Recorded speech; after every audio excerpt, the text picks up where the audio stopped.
Hello बच्चों, आज class 6 का चैप्टर 8 करेंगे। India, climate, vegetation and wild life. इसमें पहला वर्ड है वेदर। वेदर का मीनिंग होता है day to day changes in atmosphere. जो रोज़ चेंजेस होते हैं एटमॉस्फेयर में उसे कहते हैं वेदर। ठीक है, जैसे कि कभी बारिश होना, ना होना, बहुत ज़्यादा गर्मी हो जाना, मौसम अच्छा हो जाना अचानक, उसे हम वेदर चेंजेस कहेंगे। नेक्स्ट है major reason season recognised in India. कुछ मेजर सीज़न हैं जो इंडिया में रिकग्नाइज़ किए गए हैं, वो है 4। पहला है विंटर जो दिसंबर से फ़ेब तक रहता है। दूसरा है समर जो मार्च से मई तक रहता है। इसमें एक वर्ड यूज़ होता है समर में, लू। लू का क्या मीनिंग है? हॉट एंड ड्राई विंड्स को लू बोलते हैं। रेनी सीज़न जिसे साउथ वेस्ट मानसून भी बोलते हैं, ये जून टू सितंबर रहता है। ये रेनफॉल को लेके आता है इंडिया में, तो मैंने साउथ वेस्ट मानसून के लिए लिखा brings the rainfall in India. Next है इससे रिलेटेड ये mark by one set and advance of monsoon. तो मानसून का मतलब एक मार्क करता है कि मानसून आने वाला है। नेक्स्ट है winds blow from Arabian sea and bay of Bengal towards the land. तो विंड्स ब्लो कहाँ से करती है? अरेबियन सी से और बे ऑफ बंगाल से लैंड की ओर। ये जो विंड्स हैं वो स्ट्राइक अगर किसी माउंटेन से होगी तो रेनफॉल होने लग जाएगा, बारिश होने लग जाएगी। और अगर ये विंड्स ये विंड्स जो है वो मॉइस्चर कैरी करती हैं। नेक्स्ट है ऑटम जिसे हम रिट्रीटिंग मानसून भी कहते हैं, कि अक्टूबर से नवंबर रहता है, मतलब वापस जाने वाला मानसून। एंड इसमें क्या होता है, winds move back from the mainland to bay of Bengal. जैसे मैंने कहा वापस जाएगा तो बे ऑफ बंगाल की तरफ ही जा रहा होगा वापस। एंड तमिलनाडु और Andhra Pradesh receive rainfall in this season. तो इंडिया के 2 स्टेट हैं जो ऑटम में भी बारिश बहुत ज़्यादा होती है इनमें, तमिलनाडु और आंध्र प्रदेश में। तो ये इंपॉर्टेंट है 1 मार्क के लिए। नेक्स्ट है क्लाइमेट। क्लाइमेट क्या है? Average weather condition. मतलब अगर आप यहाँ पे लिखा आगे मेजर्ड ओवर मैनी ईयर्स, रोज़ का चेंज नहीं है, काफ़ी सालों का चेंज ऑब्जर्व किया जा रहा है, उसे हम कहेंगे climate.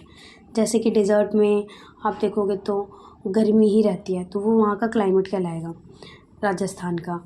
Climate of India has broadly been described as monsoon type. Mainly India का तो मानसून से डिस्क्राइब है क्लाइमेट।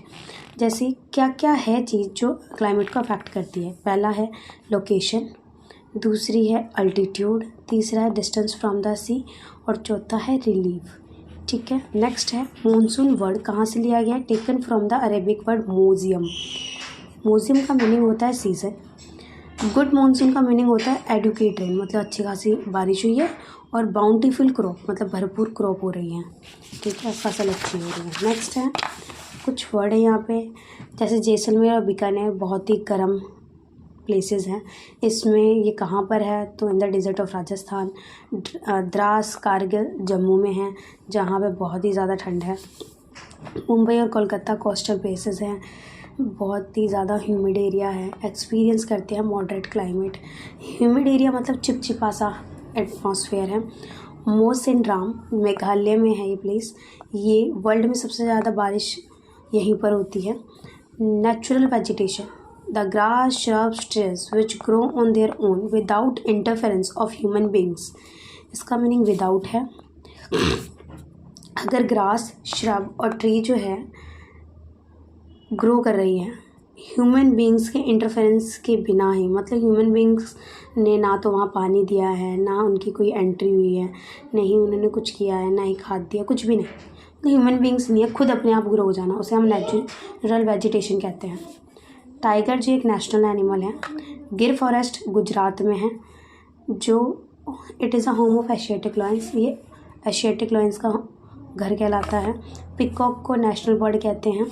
कोबरा और क्रेट्स स्पीशीज़ है स्नेक की ये एक वैरायटी है, आप ऐसे बोल सकते हो। Migratory birds pintail duck, curlews, flamingo, osprey, little stint. ये एंटर करती है इंडिया में विंटर सीजन में हर साल। लिटिल स्टेंट बहुत ही छोटी माइग्रेटरी बर्ड है जिसका वेट 15 ग्राम होता है।